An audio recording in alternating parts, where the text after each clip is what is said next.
Hi everyone, कैसे हो आप सभी लोग। आई होप आप लोग अच्छे होंगे। मैं हूं राहुल जयसवाल एंड स्वागत करता हूं आप सभी का एक बार फिर हमारे यूट्यूब चैनल JR ट्यूटोरियल्स में। फ्रेंड्स, आज अगेन आपके सामने एक मोस्ट इंपॉर्टेंट मैथ्स का लेक्चर वीडियो लेकर आ गया हूं, जिसमें हम पढ़ने वाले हमारे 9th स्टैंडर्ड के लिए मैथ सब्जेक्ट का जो पार्ट 1 होता है, यानी कि अलजेब्रा सब्जेक्ट का चैप्टर नंबर 4 की जो हमने शुरुआत की थी, जिसका नाम है रेशियो एंड प्रपोर्शन। आज हम इसका लेक्चर नंबर 5 लेकर आ गए। दोस्तों, जैसे कि आपको पता है कि जो चैप्टर है काफी इंपॉर्टेंट है। मैंने आपको स्टार्टिंग में पहले लेक्चर से ही बता दिया है कि ये चैप्टर आपके लिए बहुत इंपॉर्टेंट होने वाला है, अभी के लिए भी एंड आगे जब फ्यूचर में जाओगे, जब भी आप कोई साइंस पढ़ोगे, ठीक है ना। साइंस में आपका मैथ सब्जेक्ट होता है, तो जब साइंस स्ट्रीम लेके जब आप पढ़ोगे तो आगे आपको ये बहुत काम आएगा। साथ ही में जब भी आप ग्रेजुएशन भी करोगे ना, तो भी ये रेशियो एंड प्रोपोर्शन आने वाला है। तो बहुत इंपॉर्टेंट चीज है दोस्तों। इसके लिए मैं आपको बोलता हूं कि हर वीडियो जो है इस चैप्टर का बहुत ही ध्यान से एंड एंड तक देखना दोस्तों। तो सबसे पहली बात, हमने टोटल 4 लेक्चर अभी तक कंप्लीट किए हुए हैं एंड चारों लेक्चर में हमने बहुत इंपॉर्टेंट चीजें पढ़ा। प्रीवियसली जस्ट हमारा जो लेक्चर था उसमें हमने देखा था कि कंपैरिजन कैसे कर सकते हैं रेशियोज का। तो आज उसी के बेस पे एक हम लोग एक प्रैक्टिस सेट करना है, जिसका नाम है प्रैक्टिस सेट नंबर 4.2। तो ये जो प्रैक्टिस सेट है थोड़ा बड़ा प्रैक्टिस सेट है, तो नॉर्मली इसमें बहुत सारे एग्जांपल्स है, तो आपको हर एक एग्जांपल्स के एक एक दो टाइप कराने वाले हैं, ताकि आप लोग जो उसके बचे हुए रिमेनिंग एग्जांपल से आसानी से कर पाओगे ना, आप लोग को 100% समझ में भी आ जाएगा। ठीक है फ्रेंड्स, तो शुरुआत करते हैं। इंपॉर्टेंट वीडियो है, प्रैक्टिस सेट के बारे में जरूर से देखना एंड तक। ठीक है, तो सबसे पहली बात शुरुआत करते हैं सबसे पहले क्वेश्चन के साथ। प्रैक्टिस सेट नंबर 4.2 मैंने हेडिंग डाला हुआ है। सबसे पहला क्वेश्चन ये है कि आप लोग सबसे पहले अपने पास जो है टेक्स्ट बुक निकाल के ओपन करके रखो। पेज नंबर आप 63 पे देखोगे तो पेज जो प्रैक्टिस सेट नंबर 4.2 है वो पूरा लिखा हुआ है। क्वेश्चंस में पूरा लिखाता नहीं हूं, क्वेश्चन नंबर डाल दूंगा, लेकिन क्वेश्चन आप लोग अपने टेक्स्ट बुक से ही देखो। ओके, सबसे पहला जो क्वेश्चन है किस प्रकार दिया है, यहां पे मैं हेडिंग डाल देता हूं। क्वेश्चन नंबर 1 जो मेन हेडिंग है हमारा वो डाल देते हैं, दैट इज क्वेश्चन नंबर 1। तो क्वेश्चन नंबर 1 का सबसे पहला एग्जांपल आप देखोगे जो कि पूछा हुआ है, using the property a by b is equal to ak upon bk। ठीक है ना, एक प्रॉपर्टी होती है, इसका मतलब ये होता है, जैसे कि मैं प्रॉपर्टी में लिख के दिखा देता हूं आप लोगों को कि that is a by b is equal to ak upon bk होता है। यानी कि जो k होता है एक कांस्टेंट होता है, मतलब a के साथ अगर k मल्टीप्लाई हो रहा है तो b के साथ भी k ही मल्टीप्लाई होगा। ये हमारा एक प्रॉपर्टी है जो कि मैंने आपको बताया भी था। ठीक है, तो ये लिखने की जरूरत नहीं है क्वेश्चन को, क्वेश्चन आपके सामने टेक्स्ट बुक में है आपके, करेक्ट है। तो ये जो प्रॉपर्टी है, तो इसका यूज करके हम लोग को जो फॉलोइंग दिया हुआ है एग्जांपल्स, उसके फिल इन द ब्लैंक्स हम लोग को करने हैं। तो एक क्वेश्चन है, इसमें आपको टोटल 2 क्वेश्चन है, तो एक क्वेश्चन मैं आपको कराऊंगा। यानी कि पहला क्वेश्चन नंबर 1 के अंदर 2 एग्जांपल है, मैं आपको पहला करा रहा हूं, आप लोग ध्यान से देखो। ठीक है, सबसे पहला क्वेश्चन नंबर 1 का 1 हेडिंग डाल दिया। क्या क्वेश्चन दिया हुआ है आपको, किस प्रकार दिया है, यहां पे मैं लिखता हूं, that is 5 divide by 7। 5 by 7 लिखा हुआ है, इज इक्वल टू, यहां पे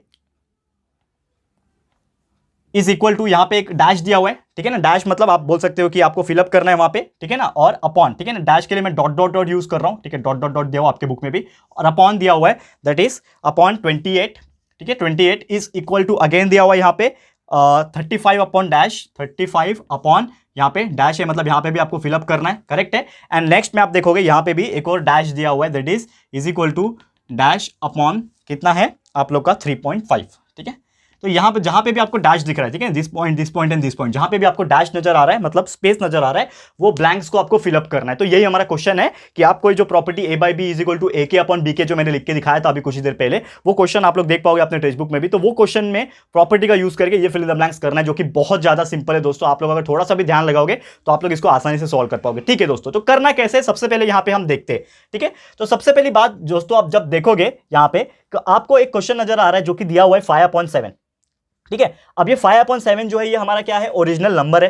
ठीक है, तो ओरिजिनल नंबर आप देखोगे और यहां पे 7 के सामने आपको दे दिया है 28, करेक्ट है, नजर आ रहा है आप लोगों को। तो आप जब भी आप ध्यान से देखना फ्रेंड्स कि 7 का 28 लिख दिया तो 5 का क्या आएगा, ऐसा हम लोग को सोचना पड़ेगा। तो सबसे पहली बात, आप प्रॉपर्टी आपको याद होगा कि मैंने जो प्रॉपर्टी आपको बताई थी, वापस से आपके सामने मैं लिख देता हूं property, that is a by b is equal to ak upon bk। ये प्रॉपर्टी है, इसका मतलब अगर b के साथ k मल्टीप्लाई हुआ रहेगा तो वो ही मल्टीप्लाई a के साथ भी हो रहा है, यानी k और k जो है वो दोनों में ऊपर नीचे सेम होंगे। तो आप सोचो कि ये 7 का 28 बन गया, तो कैसे बन गया, पहले तो ये सोचना पड़ेगा कि ये 7 के जगह पे मैंने 28 लिखा हुआ है, तो ये 28 आया कैसे। तो आप सोचो यार, 7 को मैं 28 लिख सकता हूं क्या, सोचो, अगर लिख सकता हूं तो कैसे लिख सकता हूं, तो आपको ये सोचना पड़ेगा। तो आप सोचोगे जब मैं 7 के जगह पे 28 लिख सकता हूं, इसका मतलब क्या है कि 7 4 28 लिख सकता हूं मैं।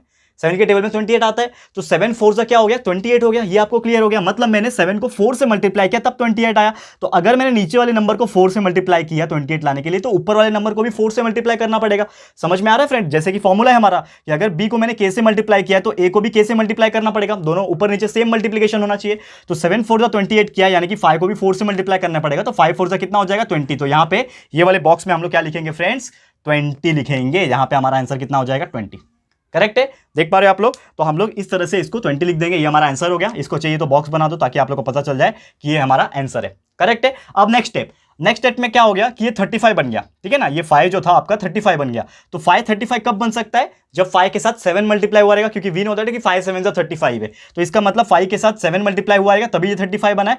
तो 7 5 के साथ मल्टीप्लाई हुआ है, तो इसका मतलब 7 जो है 7 के साथ फिर से मल्टीप्लाई होगा, तो 5 7 35 हुआ, इसका मतलब 7 7 कितना हो जाएगा 49। तो ये हमारा एक और आंसर मिल गया, ये मिल गया हमें 49, करेक्ट है। वैसे ही यहाँ पे 3.5 लिखा है, तो ये 7 से 3.5 का क्या लेना देना है, अगर मैं 7 का हाफ करूंगा मतलब 7 का आधा, 7 का आधा कितना होता है 3.5 होता है, 3.5 होता है। तो वैसे अगर 7 का आधा हुआ रहेगा तो 5 का भी आधा ही होगा, तो 7 का आधा 3.5 होता है, तो 5 का भी जो हाफ होगा आधा होगा, कितना होगा 2.5 होगा, और ये हमारा आंसर हो गया। कितना सिंपल है फ्रेंड्स, इसको सॉल्व करना, फिल इन द ब्लैंक्स करना, ये आप लोगों को भी यहाँ पे समझ में आ गएगा। बहुत सिंपल है, we can solve by using various method, लेकिन ये सबसे बेस्ट तरीका होता है इसको करने का, ताकि हम लोग जो है आसानी से इसको सॉल्व कर पाए। एंड उम्मीद करता हूं कि ये जो मैंने आपको ये जो क्वेश्चन नंबर 1 का फर्स्ट एग्जांपल करके दिखाया, ये आप लोगों को समझ में आ गया होगा। तो वैसे ही क्वेश्चन नंबर 1 में एक और एग्जांपल है, इसी तरह सिमिलरली आपको ब्लैंक्स देके रखे हैं, आपको फिलअप करने जरूर से, मैं आप लोग को ये होमवर्क दे रहा हूं, एंड आप लोग कर पाओगे, इतना मेरी गारंटी, जरूर से प्रैक्टिस करना, 100% आप लोग कर पाओगे, ठीक है। अब मैं जाता हूं सीधा क्वेश्चन नंबर 2 की तरफ, जो कि है फाइंड द फॉलोइंग रेशियोस। आपको रेशियोस निकालने के लिए पूछा है, तो सबसे पहले हमारा क्वेश्चन नंबर 1 को हेडिंग का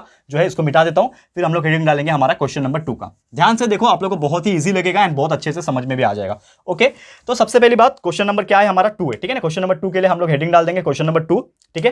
तो क्वेश्चन नंबर 2 हमने डाल दिया, हेडिंग क्या है, फाइंड द फॉलोइंग रेशियो, ठीक है ना, रेशियो निकालना है हमें, फाइंड द फॉलोइंग, क्वेश्चन डाल देता हूं आप लोग के लिए, फाइंड द फॉलोइंग रेशियो, ठीक है ना, रेशियो हमें निकालना है, ठीक है। टेक्स्ट बुक अपने सामने रखना फ्रेंड्स, ठीक है, आप लोगों को बहुत आसानी पड़ने वाली है, टेक्स्ट बुक अगर सामने रहेगा तो। क्या दिया है क्वेश्चन, समझने की कोशिश करते हैं, हम लोग को रेशियो निकालना है। तो रेशियो निकालने के लिए हम लोग को सबसे पहले कंडीशन ये दिया है कि ये जितने भी क्वेश्चंस आपको नजर आ रहे हैं, क्वेश्चन नंबर 2 में टोटल 4 क्वेश्चन दिए हुए हैं, 1 2 3 4 करके। तो पहला और दूसरा मैं आपको करा देता हूं ताकि आप लोगों को समझ में आ जाए। तो पहला एग्जांपल इस तरह है कि the ratio of the radius to the circumference of the circle, मतलब वो लिख के दिखा देता हूं, आप लोग को समझ में आ जाएगा। तो क्वेश्चन नंबर 2 का फर्स्ट वन क्या बोला है, the ratio of radius, radius का रेशियो निकालना है किससे, to the circumference of the circle, ठीक है, to the circumference of circle, ठीक है। सर्कल का जो सर्कमफरेंस होता है उससे आपको रेडियस का रेशियो निकालना है। तो सबसे पहली बात, इसको अगर मुझे सॉल्व करना है, यानी कि जो मुझे रेशियो निकालना है, तो हमें समझना पड़ेगा कि क्वेश्चन किस प्रकार दिया है। तो क्वेश्चन को रीड करो, सबसे पहले समझो क्या बोला है कि द रेशियो ऑफ रेडियस, तो रेडियस रहेगा मेरा एक चीज आर फॉर रेडियस, तो रेडियस का रेशियो किससे निकालना है, सर्कमफरेंस से। तो अपॉन क्या हो जाएगा, सर्कमफरेंस ऑफ द सर्कल। क्या होता है फॉर्मूला सर्कमफरेंस का, होता है 2 पाई आर। ये आपने पहले भी पढ़ा हुआ है कि the radius of the circle is r and the circumference of the circle is 2 pi r, correct है। ये आपको समझ में आ रहा है फ्रेंड्स, ठीक है। आगे बढ़ लेते हैं, बहुत ईजी है, बहुत अच्छे से प्रोसेस से जा रहे हैं हम लोग, तो आप देखोगे तो आपको 100% समझ में आएगा। तो आर अपॉन 2 हो गया, 2 पाई आर हो गया, ये आपको समझ में आ गया। अब आप एक चीज नोटिस करोगे, कुछ कैंसल आउट हो सकता है, तो आर और ये आर जो है कैंसल आउट हो जाएंगे, तो क्या बचेगा, ऊपर कुछ भी नहीं बचा। इसका मतलब क्या बच रहा है, ऊपर 1 बच रहा है और नीचे क्या बच रहा है, 2 पाई बच रहा है। इसको अगर रेशियो के फॉर्म में लिख दूं तो क्या हो जाएगा, 1:2 पाई। तो हमारा आंसर आ गया 1:2 pi is the our ratio. जो हमें रेशियो चाहिए था, ये तो निकालने पूछा है कि रेशियो निकालो radius of the circle to the circumference of the circle, तो 1:2 pi, this is our answer. कितना सिंपल है फ्रेंड्स, उम्मीद करता हूं आप लोग को समझ में आ गया होगा। वैसे एक और एग्जांपल है सेकंड वाला, वो भी आप लोगों के लिए करा देते हैं। तो क्वेश्चन नंबर 2 का सेकंड एग्जांपल, ठीक है, वो भी मतलब टोटल 4 एग्जांपल है, लेकिन आपको मैं 2 ही करा रहा हूं और 2 आप लोग के लिए छोड़ूंगा ताकि आप लोग होमवर्क कर सको, क्लियर है। तो यहां पे एक और एग्जांपल आपके लिए करा देता हूं, जो कि है क्वेश्चन नंबर 2 का सेकंड एग्जांपल, ठीक है। क्या बोला है सेकंड एग्जांपल, जो कि है the ratio of the circumference of the circle with the radius of क्या बोला है, sorry, the ratio of the circumference of the circle with radius r दिया हुआ है एंड टू इट्स एरिया दिया हुआ है। मतलब इन शॉर्ट आपको क्या करना है, एक रेशियो निकालना है, द रेशियो ऑफ किससे निकालना है, रेशियो ऑफ सर्कमफरेंस, जो भी आपका सर्कमफरेंस रहेगा सर्कल का, circumference of circle to its area के साथ उसका निकालना है, जिसका रेडियस आर रहेगा, करेक्ट है। यहां पे इस प्रकार दिया हुआ है, तो एरिया को भी इसका प्रॉपर लिख देते हैं। ओके, अब रेशियो निकालना है सर्कमफरेंस का और एरिया से निकालना है। तो सबसे पहली बात, रेशियो ऑफ सर्कमफरेंस मतलब क्या होगा, सबसे पहले हम सर्कमफरेंस लिखेंगे, जो कि होता है सर्कल के लिए 2 पाई आर, ये होता है हमारा सर्कमफरेंस ऑफ द सर्कल। तो मैंने ये लिख दिया। अब उसके नीचे क्या लिख सकते हैं हम लोग, एरिया क्या होता है सर्कल का, तो हमें एक फॉर्मूला पता है जो कि है पाई आर स्क्वायर, ये फॉर्मूला होता है। तो अब कुछ कैंसल आउट हो रहा है, कि आप देखोगे तो ये आर और इसका स्क्वायर कैंसिल हो जाएगा, तो ऊपर क्या बचेगा, 2 पाई और नीचे पाई आर। लेकिन आप देखोगे तो ये पाई और ये पाई भी कैंसिल हो सकता है, तो ऊपर क्या बचेगा 2 एंड नीचे बचेगा सिर्फ आर। और इसको रेशियो में जब हम लोग कन्वर्ट कर देंगे तो हमें मिलेगा 2:r। तो हमारा ये आंसर आ जाएगा कि 2:r is our answer. Clear है फ्रेंड्स। तो ये हमारा सेकंड एग्जांपल का आंसर था। और कितना ईजी है, कोई भी गिवन स्टेटमेंट का हमें रेशियो में कन्वर्ट करना, उसको लिखना सिंपल है, समझ में आ रहा है फ्रेंड्स। तो बहुत ईजी है, आगे बढ़ लेते हैं। एक और एग्जांपल है, बहुत ईजी है, जो कि क्वेश्चन नंबर 3 है। Compare the following pair of ratio, ठीक है ना, हम लोग को रेशियोज का कंपैरिजन करना, जो कि जस्ट इसके पहले हमने सीखा था, लेक्चर नंबर 4 जो था हमारा, इसके पहले वाले में सीखा था। तो क्वेश्चन नंबर 3 हेडिंग डाल लेते हैं, क्या है, कंपेयर करना, ठीक है ना, बहुत सिंपल है, मजा आने वाला आप लोगों को करने में। एंड जैसे मैंने बोला कि क्वेश्चन नंबर 2 में हमने जो किया, ये रेशियोज जो लिखा, इसके 2 और एग्जाम्पल है, 3rd एंड 4th, ये आप लोग के लिए होमवर्क दे रहा हूं, जरूर से कर लेना। तो अब सीधा सीधा चलते हैं हमारे 3rd क्वेश्चन की तरफ, यानी कि क्वेश्चन नंबर 3 है हमारा, जो कि हमको करना है कंपेयर, ठीक है ना, क्या करना है, कंपेयर करना है रेशियो का, ठीक है, मैंने शॉर्टकट में लिख दिया, क्वेश्चन पूरा आप लोग टेक्स्ट बुक से देख सकते हो। सबसे पहला एग्जांपल, क्वेश्चन नंबर 3 का सबसे पहला एग्जांपल आपको नजर आ रहा है, जो कि है √5/3 एंड क्या है, √5/3 कॉमा 3/√7, इसको हमें कंपेयर करना है। तो मैंने आपको बताया था, लेक्चर नंबर 4 में ही सिखाया था कि किस प्रकार से हम लोग कोई भी पर्टिकुलर रेशियो को कंपेयर कर सकते हैं।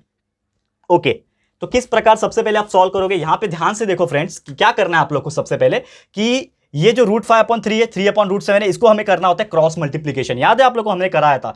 तो ये क्या हो जाएगा, √5 और √7 आपस में मल्टीप्लाई हो जाएंगे, तो √5 मल्टीप्लाई बाय √7, ठीक है। यहां पे एक बॉक्स बना दो, ताकि हम लोग कंपेयर करके इसका जो रेशियो है, मतलब लेस देन आएगा कि ग्रेटर देन आएगा कि इक्वल आएगा, वो हम लोग लिख सकते हैं। और ये 3 और 3 आपस में मल्टीप्लाई हो जाएंगे, करेक्ट है। अब ये 5 और √7 मल्टीप्लाई हो जाएंगे, तो ये अंदर एक ही साथ आ जाएगा, दैट इज 5 मल्टीप्लाई बाय 7, ये बॉक्स हो गया आपका, ठीक है। और ये हो जाएगा 3 मल्टीप्लाई बाय 3, सेम इसको ऐसे ही लिखेंगे हम लोग, ठीक है। अब ये इसको हम लोग लिख सकते हैं, 5 मल्टीप्लाई बाय 7 इज रूट के अंदर 35 हो गया, √35, यहाँ पे बॉक्स बना के। अब ये जो 3 × 3 जो मैंने लिखा है, इसका आंसर आता है 9, करेक्ट है। इसको मैं यहाँ पे भी अगर लिखूँ, यहाँ पे इसको पहले लिख जाओ, 3 मल्टीप्लाई बाय 3 कितना होता है, 9 होता है, करेक्ट है। अब ये 9 को मैं कैसे लिख सकता हूँ फ्रेंड, 9 किसका रूट है, किसका रूट है, आप देखोगे तो 81 को हम लोग निकाल सकते हैं रूट में 9 के, करेक्ट है, क्योंकि हम लोग को पता है 9² इज 81।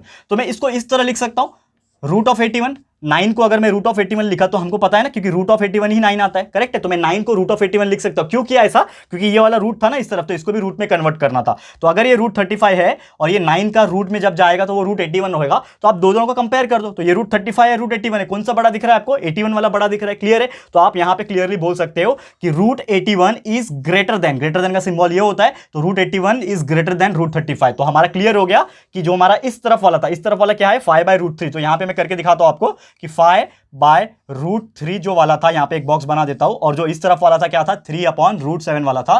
तो हमारा सिंबल कौन सा यूज हुआ, इस तरफ वाला, यानी कि हमारा इसमें भी क्या आएगा ये वाला सिंबल, यानी कि 5/√3 इज लेस देन 3/√7। हम लोग इसको इस तरह से बोल सकते हैं। क्लियर है फ्रेंड्स। तो उम्मीद करता हूं कि आप लोगों को कैसे कंपेयर करना है ये मैंने ऑलरेडी सिखाया हुआ था, और अभी भी आपको प्रैक्टिस सेट के माध्यम से मैंने आपको बता दिया कि किस तरह से कोई भी रेशियो आता है तो उसको हम लोग कंपेयर कैसे कर सकते हैं, क्रॉस मल्टीप्लाई करना है, एंड उसके बाद जो भी आएगा हमारे बॉक्स में वही चीज हमारे क्वेश्चन के लिए भी अप्लाई हो जाता है, जो कि हमने कर लिया, 5/√3 इज लेस देन 3/√7। क्लियर है फ्रेंड्स। तो उम्मीद करता हूं कि आपको ये चीज समझ में आ गया होगा। वैसे ही क्वेश्चन नंबर 3 में आप जब देखोगे तो कुछ बचे हुए एग्जांपल्स है, ठीक है ना। तो इसमें टोटल मैंने पहला एग्जांपल करा दिया, टोटल 5 टाइप के एग्जांपल्स है यहाँ पे, जो कि अगेन आपको करना है होमवर्क में, मैं आपको दे रहा हूं।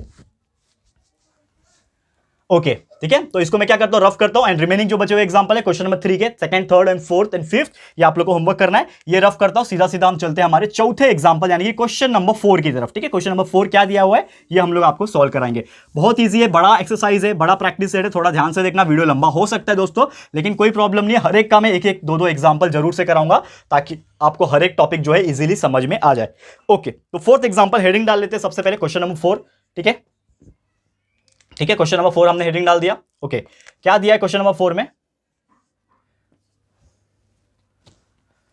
हाँ, क्वेश्चन नंबर 4 में क्या दिया आपको, यहां पे क्वेश्चन बता दो, जो कि है क्वाड्रिलेटरल एबीसीडी पैराग्राम। तो पैराग्राम हम लोग को बोल के रखा है। क्वेश्चन नंबर 1 का इसमें 2 क्वेश्चन है, तो पहला है हमारा। क्वेश्चन नंबर 4 का 2 क्वेश्चन दिए हुए हैं, तो सबसे पहला है, 2 क्वेश्चन भी नहीं है, आगे अगर मैं टेक्स्ट बुक आपको दिखाऊं तो क्वेश्चन नंबर 4 में टोटल 5 एग्जांपल है, तो मैं आपको सिर्फ पहला वाला करके दिखाऊंगा, बाकी थ्योरेटिकल आप लोग कर पाओगे, ठीक है। तो यहां पे मैं लिख रहा हूं दैट इज क्वाड्रिलेटरल एबीसीडी। यहां पे ऐसा बोल के रखा है कि क्वाड्रिलेटरल है जिसका नाम है एबीसीडी, ये हमारा क्वाड्रिलेटरल देके रखा है, जो कि बोला है कि पैरेललोग्राम है। तो एबीसीडी क्या है, ये पैरेललोग्राम है, ठीक है ना, पैरेललोग्राम, ये हमारा पैरेललोग्राम है, ये हमने लिख दिया। अब नेक्स्ट स्टेप क्या बोला है कि जो रेशियो है एंगल ए का और एंगल बी का, तो इसमें हम लोग को 2 चीज दिया है कि angle A and angle B का जो रेशियो दिया हुआ है दोस्तों, वो हमें क्या दिया है, रेशियो 5:4, यानी कि दोनों का रेशियो है 5:4। तो हमें पूछा है एंगल बी निकाल के दिखाओ, मतलब मेजरमेंट ऑफ एंगल बी जो है वो क्वेश्चन मार्क है, हमें इसको निकालना है। बहुत सिंपल इसको निकालना। सबसे पहले मैं क्या करूंगा, ये पैरेललोग्राम एबीसीडी जो दिया हुआ है इसका एक रफ डायग्राम आपके लिए बना के दिखाता हूं, ठीक है। तो रफ डायग्राम किस प्रकार बनाओगे, पैरेललोग्राम कैसे बनता है आपको पता ही है, इस प्रकार ऐसे कुछ पैरेललोग्राम होता है हमारा,